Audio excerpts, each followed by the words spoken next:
Suze i bol na licima porodice Popović. Vreme od 9 godina koliko je prošlo od ubistva nije pomoglo da se zaleči rana za izgubljenim sinom.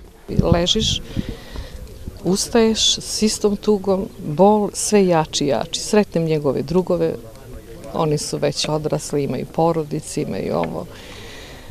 Svi ga žale, spominju kakav je drug bio, kakva dobrota, kako sve, ali je to, znači, kad imaš među normalnim ljudima i oni koji tako žele da žive, da ubijaju nedužne, to je strašno. Dimitrija se i ove godine prisjećaju pesnici koji su se nakon parastosa okupili ispred kapele u centru Gračanice.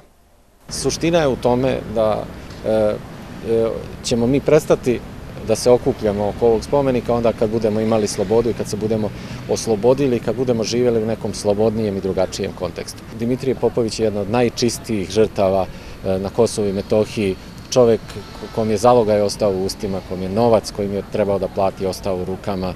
Dimitrije jeste žrtva, ali on i velika opomena. Tako da i ova kapela zrači tom opomenom i zrači tom porukom koja se upućuje svetu.